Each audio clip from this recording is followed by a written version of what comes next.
Welcome to CSIS. Thank you for attending today's event on the semiconductor industry in the US and Europe, the case for CHIPS Act 2.0. We have a distinguished panel today. Hendrik Bourgeois, Vice President of Government Affairs for Intel in Europe. Adam Piotrowski, President of the Board, Vigo Photonics. And Sarah Kreps, who's the John Wetherill Professor in the Department of Government at Cornell. So we will hear from them. They're joined by my colleagues, Emily Benson and Sujai I knew I'd screw up one name, Shivakumar, who will moderate this event for us. And I'm just going to set the stage briefly, which is that the chips industry was in a slow migration to Asia. Some of this was the subsidies provided by Asian government. Some of it was where the market is located for a lot of tech. But in the last few years, and particularly since COVID, there was a realization that there might be some security issues with this. There might be some problems for future economic growth with this. And so there's been an interest in saying, how do we rebalance the semiconductor industry so it's not so focused on a part of Asia that is a little more tense than it was, say, 10 years ago. And that will be one of the topics the panel will cover. I'll leave it over to them. But Sujai and Emily, let me turn it over to you. Thank you. Thanks, Jim. And thank you again to our distinguished panelists for joining us today. I think Jim did a really fantastic job of setting the stage, which is that there are external geopolitical risk factors that have made it an imperative both in the European Union and the United States to accelerate domestic chip production. So today's session will focus on what's going on in the transatlantic context. We'll start with Hendrik, who will provide a brief overview of what's happening at the European Union level following the European Council's passage of the EU CHIPS Act in July. We then will turn to Adam, who will shed some light on what is transpiring in Poland right now, which is really positioning itself as one of the EU-wide champions of a more robust semiconductor sector. And then Sarah will tie it together with a broad assessment of transatlantic cooperation and how these CHIPS Act policies are talking to each other to the extent that they actually are. So Hendrik, let's kick off with you. I had to unmute, of course. Thank you very much, Emily. Great to be here and to participate in the discussions. As you said, the EU CHIPS Act was adopted earlier this year. It contains three pillars. One pillar geared towards developing, promoting innovation, research, and design of microchips in the European Union. Another pillar that is geared towards addressing what Jim was talking about, which is security of supply. And then last but not least, also a pillar that is attempting to create greater transparency in the semiconductor industry to avoid surprises that could create bottlenecks in the supply of microchips. Contrary to the US CHIPS Act, the EU CHIPS Act does not create a new set of financial resources. It doesn't create a budget of subsidies. The European Union is not a fiscal union, and so to the extent there is scarce allocation of scarce financial resources to encourage the investment in chips manufacturing in Europe, that comes from the national budgets. It comes from the member states. But notwithstanding that, I think that the EU CHIPS Act has given a very strong and positive investment signal for the private sector and has given rise to new investments in the semiconductor industry in Europe, in manufacturing in particular, including Intel. Intel has announced the construction of 2 megafabs in Magdeburg and Saxony-Anhalt for leading-edge chips. We've also announced the construction of an assembly and testing facility in Wrocław in Poland, but we're not the only ones. There have been a host of other private sector investors who've announced further to the CHIPS Act, the EU CHIPS Act, a number of projects. We have, for instance, STM and Global Foundries, who've announced a project in France. STM has also announced a project in Italy. German company Infineon and Bosch have announced projects, and even TSMC has announced the construction of a site in Germany in a joint venture with a number of other partners, including NXP and also Bosch and Infineon. And last but not least, I believe even that Broadcom has announced, the intention at least to construct a site in Spain. So all in all, this suggests that even without the creation of, an EU federal budget of subsidies, the EU Chips Act is already showing its effect, and we're seeing an increased amount of investment in the sector in Europe. Great, thank you for that overview. Adam, let's head to you for the Polish perspective. All right, I will add to the European perspective first that the Europe is not having too much budget for supporting investment, but it has rules that sometimes blocks the state aid, and the CHIP Act is one of the programs where the state aid is allowed to support the whole sector, which is a enabling factor for running this kind of state aid. And actually, Poland is one of the first countries that really reacted to that and is willing to support investments into semiconductors. We are right now in a very difficult position with just war on the edge of Europe in Ukraine. That's something that creates tensions and difficulties for our industry. At the same time, we went through a very strong supply chain crisis in manufacturing of automotive components, in the consumer electronics. So this the whole situation created a need and also ambition for a technological sovereignty, a little bit in Poland, but also for the whole Europe. And that's something that our community is supporting a lot. We see a huge involvement of the universities, of the SMEs that are willing to work with foreign investors to support the new opportunities. This is also something that I see that there is a strong driver in the few individuals, the officials in the government, in the state agencies, that are really creating a huge collaboration possibilities for the foreign investors. And it seems like Intel is not the last company that is invited to this process. So there will be a few other large brands that are planning to invest in Poland, which is a great opportunity for all of us to transform from a former Soviet agriculture-based industry into the really innovative industry.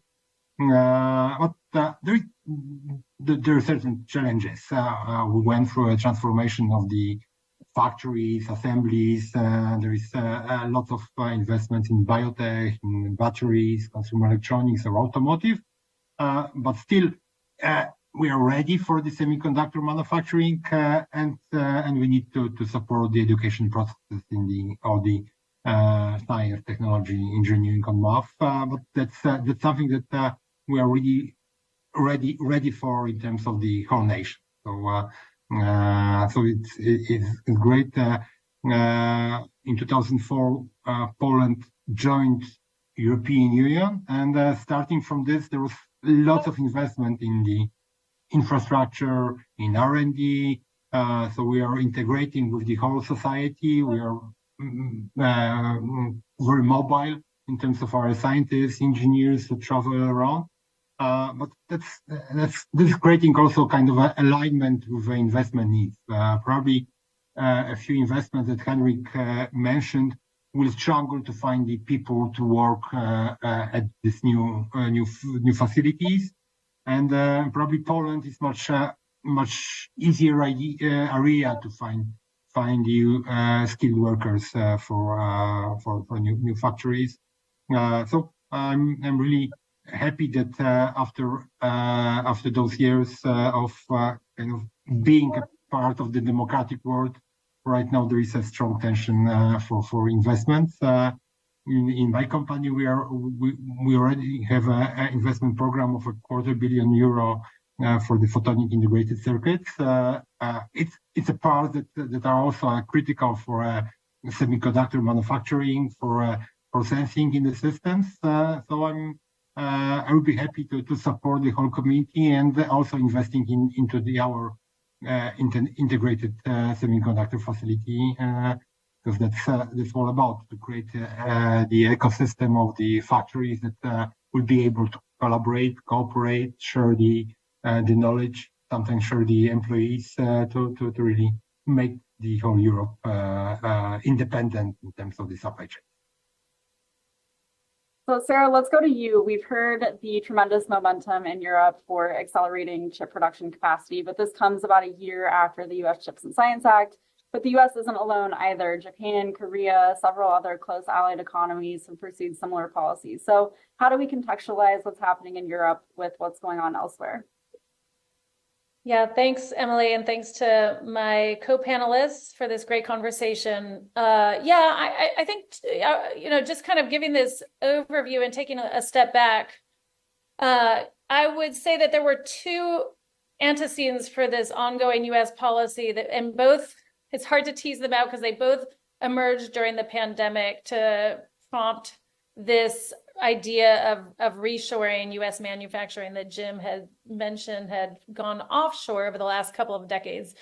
One is the resilience of the supply chain and the concern that emerged during the pandemic that chips are essential for everything from consumers to national security. And so it's unusual for something to touch so many different parts of the US economy. And that particular part of the economy is also the essential for not just semiconductors, but for AI, which now is in its own revolution. And so it was essential to ensure that we had access to the chips themselves so that we wouldn't be at a loss both militarily and economically.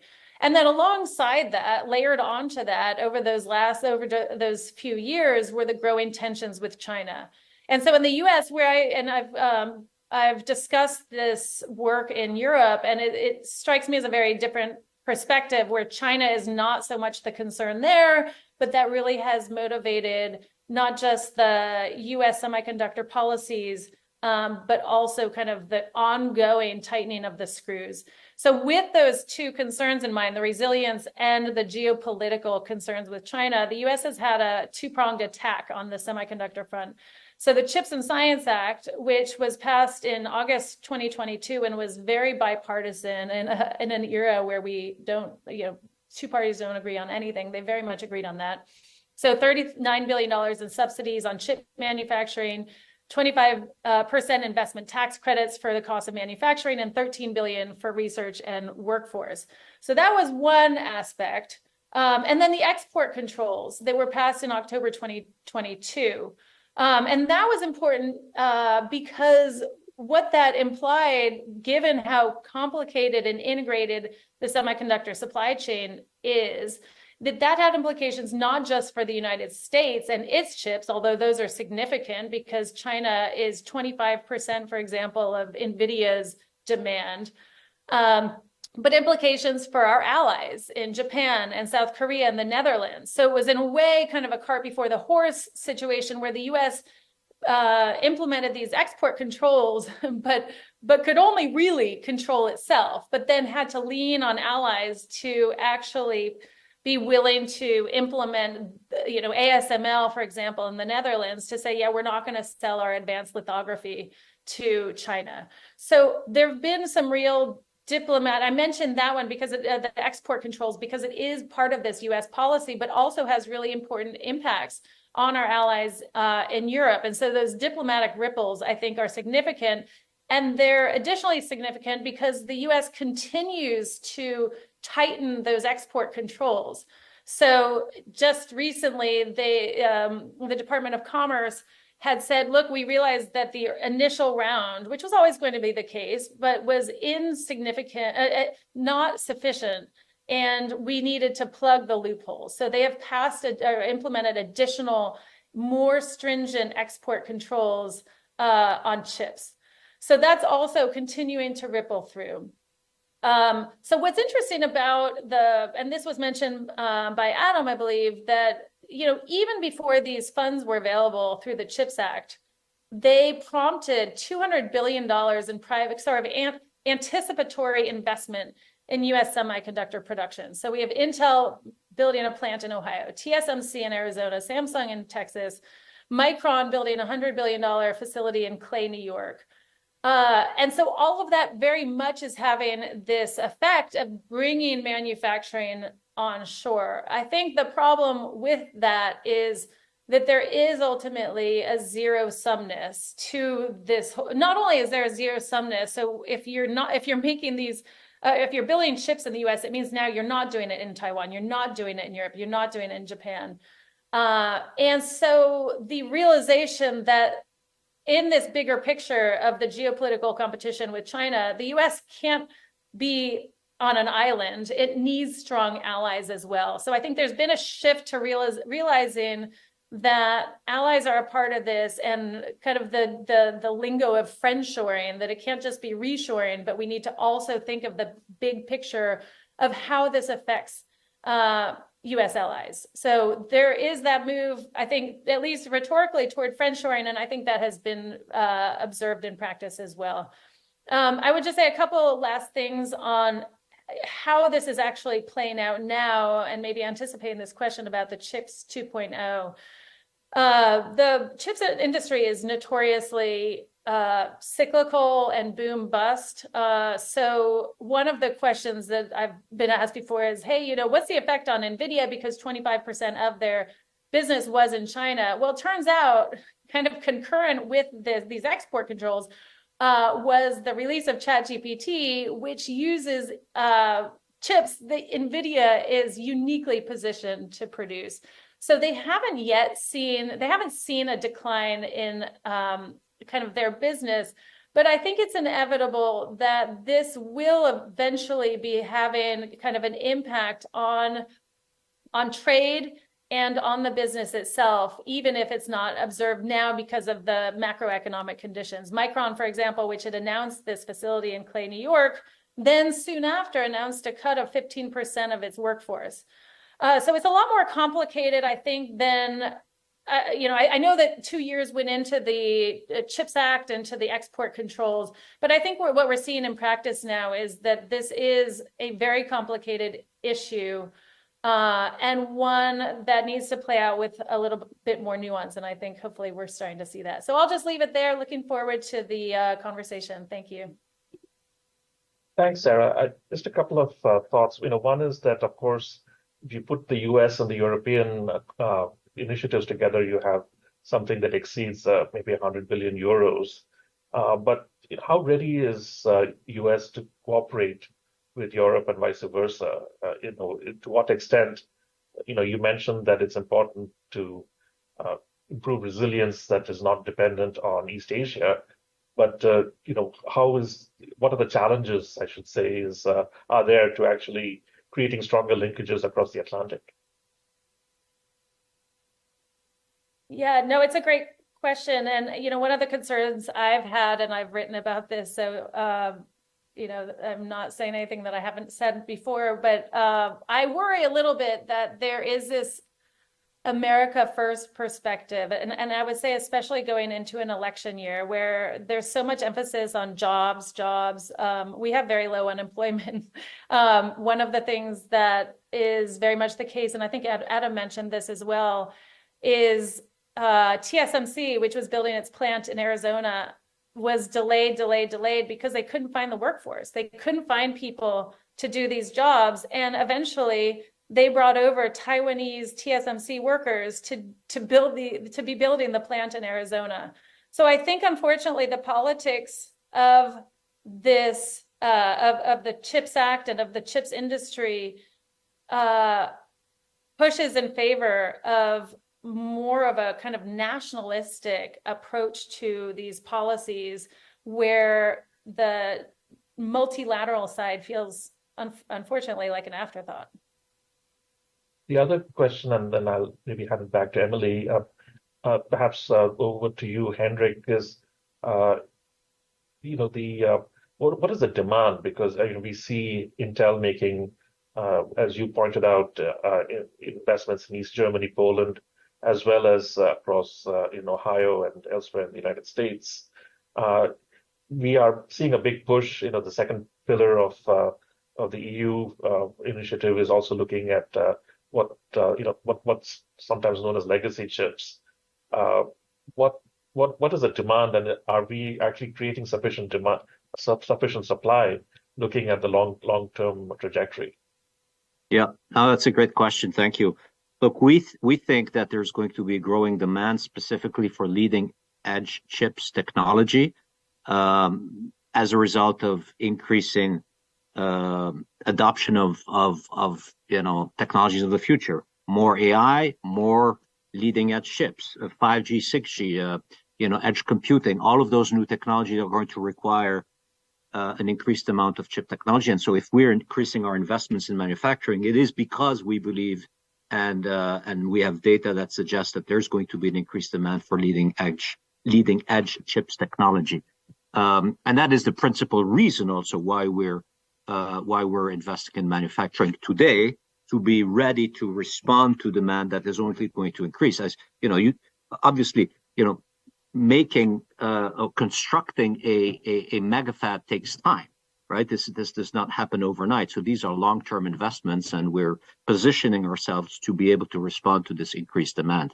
One thing that I wanted to, if I may, pick up on their first question to Sarah, I think it's very important for both the United States and the European Union to cooperate on, let's call it, industrial policy around semiconductors. And the main reason is because both the United States and the European Union are faced with a similar challenge. In the 90s, the European Union's share of global semiconductor manufacturing was much higher than what it is today. Today, Europe has approximately 9%. And if Europe doesn't do anything about this, its share in global semiconductor manufacturing will decrease over time and will, evaporate into irrelevance. And, the United States has a larger proportion of the global semiconductor manufacturing, but it's still relatively small to where it was 30, 40 years ago, while Asia and Southeast Asia in particular's share is very important. So we need to, both the United States and the European Union, to rebalance, to geographically rebalance the global supply chains. So that's very important. And secondly, I think it's also important to look for complementarity. And I think there's opportunity to do that because semiconductor manufacturing is not a homogeneous activity, right? You have research, you have development, you have design, you have front-end manufacturing of wafers, but then these wafers need to be assembled and tested, which we're going to do in Poland.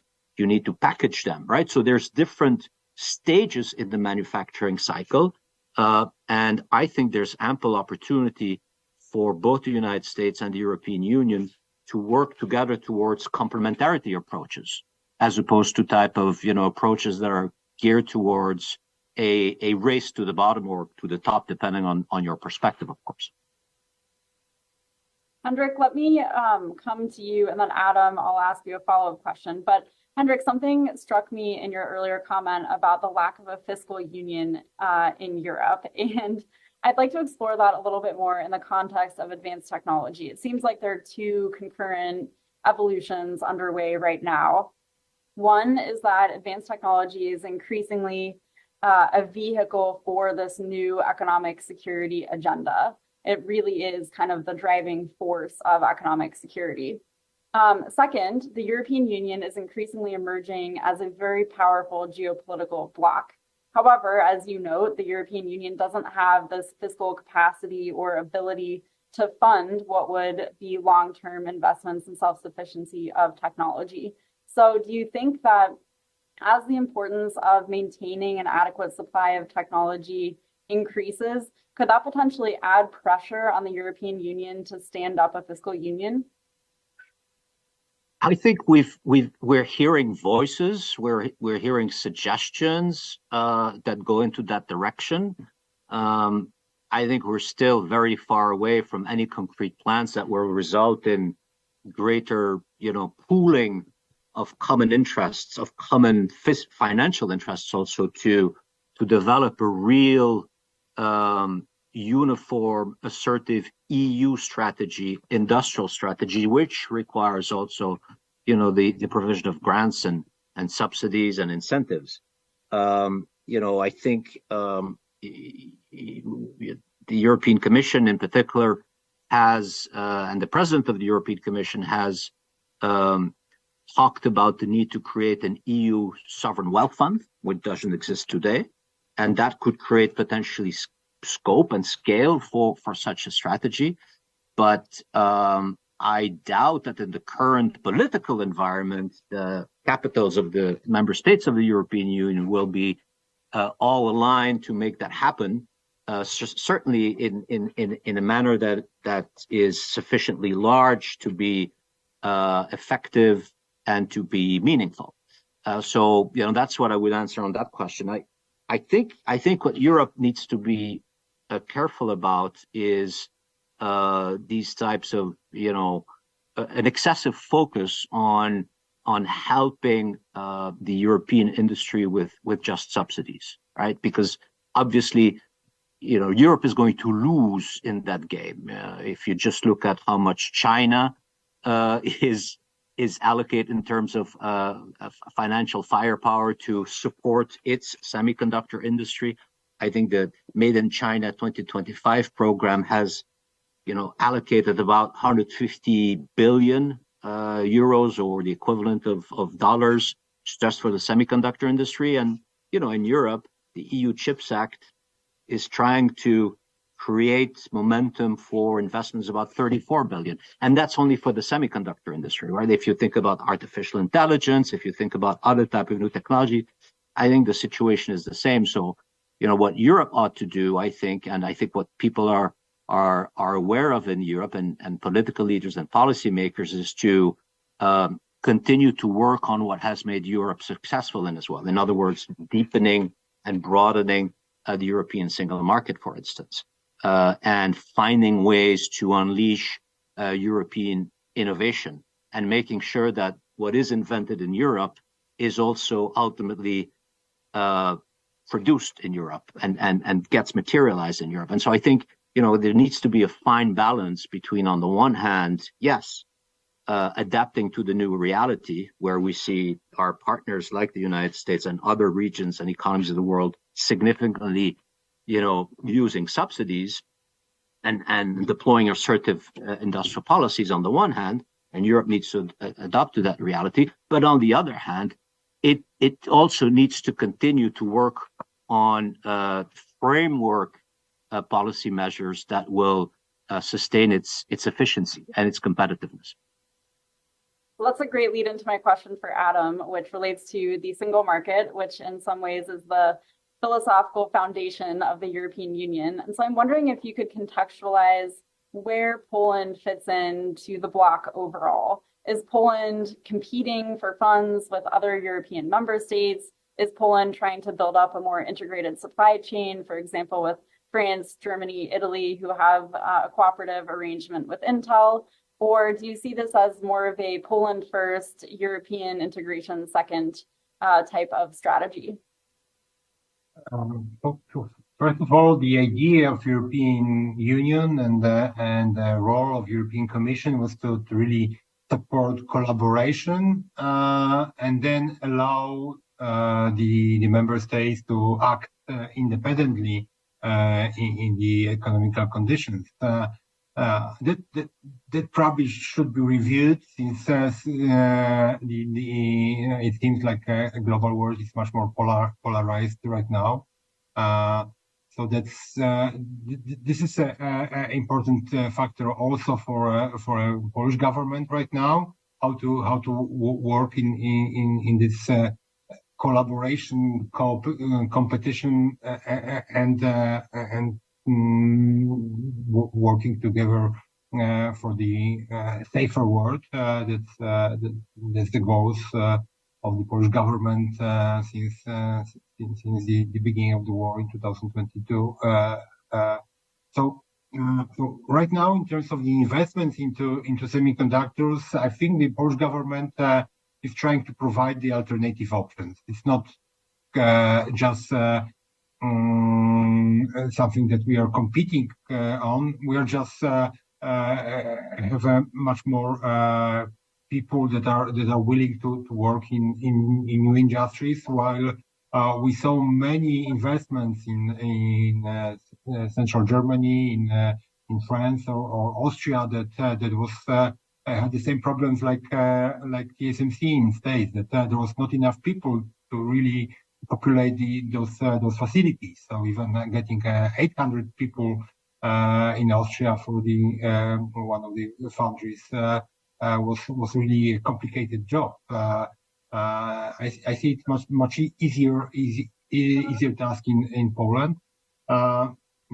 But for sure, in terms of the R&D activities, aligning the different momentums, we need to be one body across Europe, and I'm sure that we need to align much more activities together with US, Canada, or Mexico. That's really important that we can be real partners in developing technologies. At the moment, we saw the activity of US, Netherlands, and Japan in terms of the export limitations on extreme UV or deep UV sales for the lithography. But those are those one of the member states countries that were involved in the process. But when we are talking about development of next gen lithography or other processes or the other development, we need to have a much stronger collaboration between member states' activities, the European Commission, and US or Canada or Mexico. So I think that we need to create some kind of transatlantic bodies that would coordinate this collaboration. And in this game, we can only win all together because we are playing in the same rules, in the same manner. While we see that sometimes the corruption or anti-corruption activities in Asia is not so well controlled. So we are not playing or the same game. So we need to have a common rules, common activities, and then support each other. So I wanted to sort of move it back a little bit more micro. In your opening remarks, all three of you mentioned the issue of workforce, and of course, there's also this issue of environmental assessments and those concerns as well. In the US, the CHIPS Act and the other infrastructure acts are really putting a lot of pressure on not only the fact that we have underinvested in our workforce, our skilled workforce particularly, for decades, but also the fact that our environmental laws, particularly at the federal level, are several decades old and haven't really been challenged in terms of being streamlined and so forth. Hendrik, from a sort of a demand perspective, and perhaps then Adam from a supply perspective, what do you see as the challenges in Europe in terms of both environment and workforce? So thanks for the question. From the demand perspective, I think both of these issues are of critical importance. I think what we need to be careful about is some type of complacency with policymakers who say, look, we've created the CHIPS Act, US, EU, check. Now everything is taken care of, and we'll have a flourishing semiconductor industry going forward. That's obviously not the case, and so there's a lot of questions and challenges that need to be addressed. first and foremost, certainly in Europe, and I can only speak about the experience that I have in Europe on labor. It is a real issue, right? Number one, contrary to the United States, labor markets are in Europe not very dynamic. Secondly, we have a growing population in Europe. Immigration, and including labor immigration, remains a very, very delicate political issue. I don't think there are many European politicians who are able to win elections by suggesting that, in one way or another, successfully, that one way or another, we need to increase labor mobility in Europe from outside of Europe. So these are very difficult issues, and nevertheless, Intel obviously, made the investment, or is going to make this investment, and for these factories to run efficiently and economically, the volumes that are required are very important. That means that you need skilled technical engineer, manufacturing technicians, and you need to find them somewhere. Obviously, we've selected the locations, including near Wrocław in Poland or Saxony-Anhalt, in part because of the existing of a talent pool there, but that's not enough. And so what we do is we partner with universities, we create curriculum with educational organization and tell them, look, these are the things that you need to have your students learn in the years to come. So by the time our factories start to run, we can then retain people. And then we're looking for alternative pathways because, the visa requirements, the administrative procedures to move people within the European Union, but outside of the European Union even more, are very burdensome and are significant. So we're constantly working on that, and this is obviously an area where policymakers need to see eye to eye with us on this, because they are also allocated scarce taxpayers' money investing in those projects, and so they understand that they need to work with the private investors to make the skills available. Otherwise, their investment is also going to be not a successful one. So that's one thing. And then on the environmental areas, of course, one thing that is important, I think, is, for instance, ensuring that the semiconductor manufacturing industry continues to have access to certain chemicals that today, for which today there are no alternatives, right? If you want to make microchips, leading edge semiconductors, there are certain specific chemicals that unfortunately you need to have. And so, this is also an area where the industry is working with policymakers to ensure that the investments, these co-investments that are being made, can have their returns and be very successful. Adam, I was wondering whether you could look at it from a ground-up perspective from Poland. All right. So my second function in Poland, besides being the CEO of Vigo Photonics, the semiconductor supplier, is also I'm also a president of the board of the Polish Technological Platform on Photonics. But we are also supporting microelectronics activities with the government, with the universities. Right now, it's an ecosystem of around 100 companies and organizations that are talking about the same thing and trying to create the new activities. So when the Polish government came to us with a message that there is some anonymous investor from outside of Europe that is planning to invest in semiconductors, we created a whole bunch of different activities across the Poland with different universities to create new subjects, new courses on semiconductor manufacturing.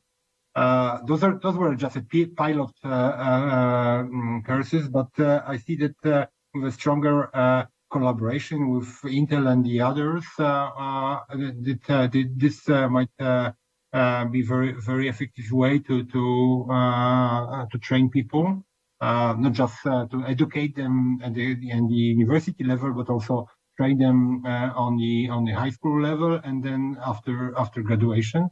At the same time, together with Intel, we are working on a kind of a sectoral council that will be creating this kind of programs for education.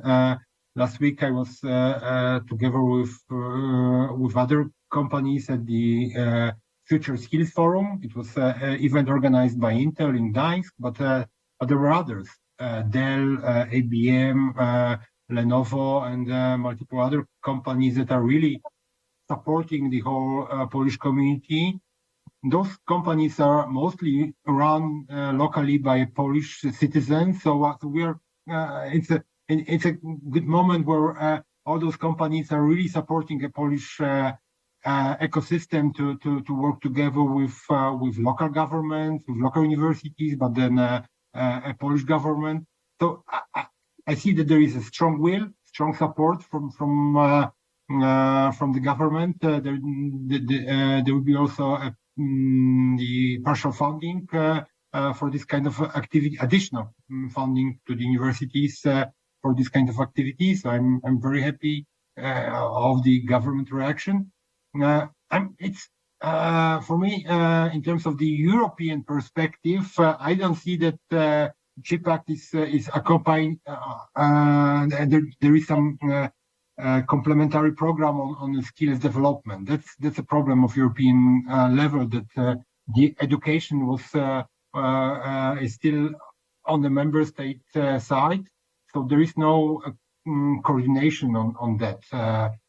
So even though Intel is investing into this southwestern Poland, very close to Germany, very close to Czech Republic, but it's not far away from Slovakia or Bulgaria or Romania or Hungary. We need to create cross-boundary activities to support those semiconductor facilities. So that's one of the issues that I'm discussing also in Brussels, that we need to have a kind of umbrella programs on skills development across Europe. That's one. So it's very positive from a Polish perspective, and we need to create a skills development program on the European level. That's for sure. So in terms of location, are you sensitive to, the distance from the Russian border or the Belarusian border? What are the other considerations in terms of where you're locating? So I'm very optimistic on the war's ending, or at least ceasefire that will remove this from a dialogue. At the same time, I'm optimistic on the potential shift of the Belarus to the light side from a dark side. So and then the Ukraine or Belarus might be a great source of the also skilled workers and kind of supporting activities for the whole industry. In last 10 years, there was a huge link, a lot of links between Poland and Ukraine in terms of the automotive part manufacturing. So there was lots of employees that were working part-time in Ukraine, part-time in Poland. So right now the war created some problems in this logistic supply chain, but I feel that in a year from now we're going to have this thing solved, and there'll be a new, very optimistic possibilities from there. Of course, there'll be still a threat from Russia, but I think this is a kind of on the edge, and I hope that they will just stay away, and we're going to be on a positive road to the industry development. Keeping my fingers crossed as well. Sarah, let's go back to you for a U.S. perspective. Something that's come up a lot in the last year, especially since the October 7th export controls, is this idea of the U.S. implementing a technology policy that has consequences for close allies. In January, the Dutch and the Japanese reached what seems like a gentleman's agreement to restrict the outflow of certain technology. In the ensuing months, there have been pretty significant questions about the efficacy of the controls and also the durability of getting allies on board. So I'm wondering if you could talk a little bit about some of the risks or uncertainty that arises from US export controls, and then conversely, how export controls in a lot of ways are becoming the prerequisite to deeper cooperation. So the thinking here is that export control parity in some ways is necessary in order to reduce the risk of leakage of high-tech items to China. So wondering if you could share thoughts on that. Yeah, thanks. Great question, Emily. And, one of the, just taking a quick step back to comment on a couple of things I heard that I want to second, I think what we hear both within Europe, but also setting the stage on this transatlantic cooperation question is that there's a huge collective action problem. So everyone benefits from cooperation, but it is really hard to do because a lot of those benefits are diffuse compared to if there's a national industrial policy where the jobs go directly to that country. I think that those political incentives, unfortunately, again, favor these policies that are more national than transatlantic or European Union wide. And just to give a quick example of that, the CHIPS 2.0 proposal is called what is it called here? Building Chips in America Act. There's no subtlety there at all. It's not building chips in a friend-shoring context act. It's building chips in America. And again, we see that with all, not just the AI policy, but also with the Inflation Reduction Act. All of those policies are very similar in the sense that they are creating incentives for producing on American soil. So I think what that does is really set up this political context for these broader cooperation challenges that we're seeing. And so I think it does create those headwinds in terms of collaboration. Nonetheless, I think what I would expect to continue to see these changes, trying to tighten the export controls and then later trying to get these allies on board. One thing that I think is interesting, kind of along those lines going into 2024, is that there's been continuity of policy in general, which is to say kind of these broader strategic policies of trying to keep, not just contain China, but trying to keep China as far behind as possible. When I looked at the Biden policies on export controls and semiconductor chips and manufacturing, it's interesting because I think a few years ago, as there was that presidential transition, I expected a broader kind of transatlantic cooperation perspective, more multilateralism, because over the last few decades, that's kind of been the trend. When you have a Democrat in the White House, you tend to see more embrace of multilateral cooperation. And what I think is different now is the domestic politics are different. You look in Congress and you get, again, these unusual coalitions of both Republicans and Democrats who, for different reasons, want to do this America First policy.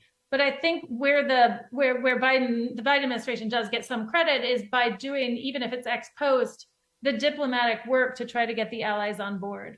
And so looking forward with a possible change in administration, I think it will just get even sort of shakier, where we would see some of the same policies without kind of the velvet glove. So you'd see more of an iron fist without that sort of effort to then go pick up the pieces diplomatically.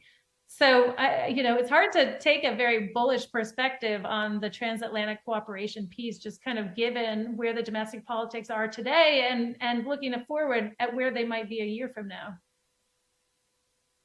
Okay, let me pose one question to each of you, which is if you could lend a piece of advice to policymakers in your respective governments to increase the odds of deeper cooperation, not only between Brussels and Poland and the United States, but also other close countries like Korea, Japan. what more should they do now to deepen cooperation? We just saw that the U.S. Trade and Technology Council meeting, tentatively scheduled for mid-December, is getting pushed back until January, which I think reflects a very arduous travel schedule from some of the principals. But this is a really good opportunity to kick off 2024 with a strong statement on advanced technology cooperation. So what more very specifically can they do? Adam, let's start with you, then Sarah, then Hendrik.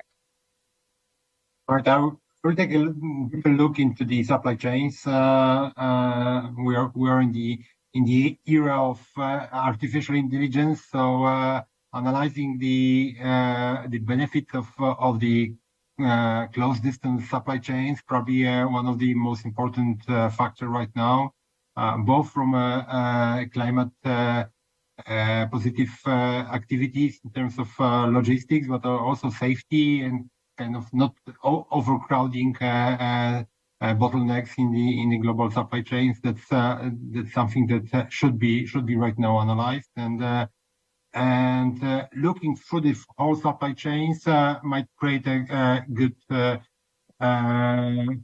policies for supporting industries and closing those gaps. And I'm not saying that we need to go back from globalization, but I think that this distance to the supplier should be one of the important factors that we should take into the account when we are talking about the whole industries. So that will make whole world safer, kind of clear policy and looking at those activities together with NGOs, industries, and so local governments, but also regions that might be important for a future. So make manufacturing again in the distance of 200 kilometers, not on the global perspective. That's for sure.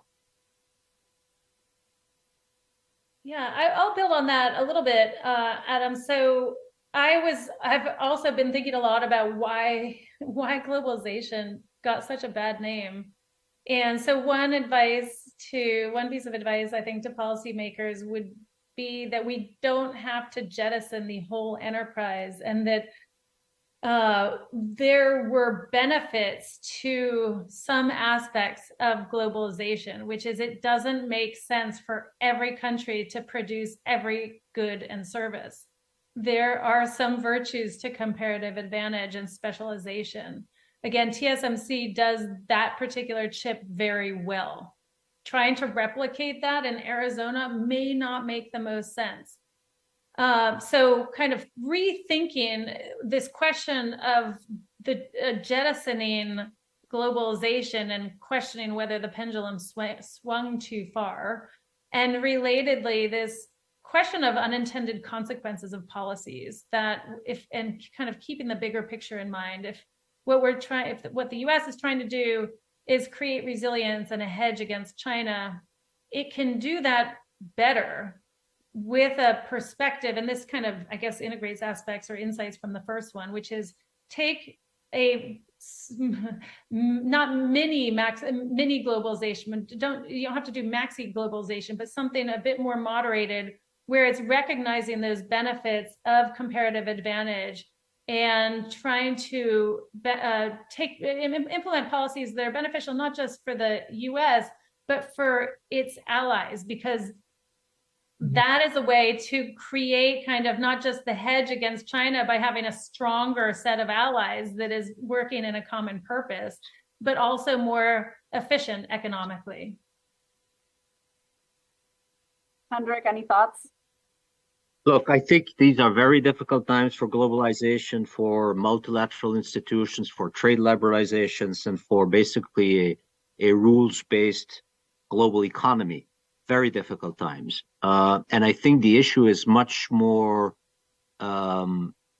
problematic for the European Union, because the European Union has built its success as a economic power in the world based on these rules, and based on its competition policy, its trade policy, its its ability to strike bilateral trade and investment agreements and broad economic partnership with the world. And now the world has changed, and so the European Union needs to reinvent itself somehow. And I think it's uncomfortable in doing so. And that's the question. And so there are significant risks of unintended consequences that, whilst the European Union is trying to do that, it starts adopting measures of, let's call them, economic security protections, and so Europe is thinking about reviewing its foreign direct investment controls. It's thinking about what to do with the future regime of export controls, and it's also now thinking about outbound investment restrictions. And so, I think it's important for policymakers, and that would be my call, is to make sure that they realize that what protects the economy of the European Union is its competitiveness, and so promoting its competitiveness and its efficiency remains, I think, the first and foremost priority, which means ensuring that there's access to skilled labor, which means that companies can sell their goods outside of the European Union so that they have the revenues to invest in the European Union and to promote the European Union's strategic autonomy, also in semiconductor supply chains. And so, there are potentially unintended consequences for, these types of new measures that Europe is thinking about. And I think it's very important for Europe to work very closely together with the United States in an aligned manner to avoid these types of unintended consequences. So in the last few minutes, let me ask you a big question. What some of these unintended consequences? What do you see as some of the negative impacts on ourselves on the export controls that have been levied on semiconductor manufacturing equipment? I guess Sarah and perhaps Hendrik as well, if you could weigh in briefly. If I understand your question, what I think and this I think builds a little bit on what Hendrik was just saying, is that it is, these policies make, just taking the U.S. perspective here, but I think it's emblematic. The U.S. industry is less competitive because it's a form of protectionism. But it's doing that because, I should say, U.S. companies like Intel, there you are, AMD, Micron, that it's kind of kneecapping them because it is cutting off a big source of exports. And so that just has the effect of making them less competitive. And I think that's those are the kind of unintended consequences that I was thinking that I had in mind, which is that there seems to be this aim of trying to choke China off, but if that can be self-defeating, because now this big part of the U.S. economy then is undermined by those same policies. So I think those are the concerns that I share. So this has been a fascinating conversation. I mean, we've looked at everything from environment, workforce, funding, local, national, and European national level, international competition. So thank you so much for a very, very illuminating conversation. I turn it back to Jim for any final thoughts. No, thank you. Great panel, and I wish we had more time. So thank you for doing this. Thank you. Thank you. Thank you.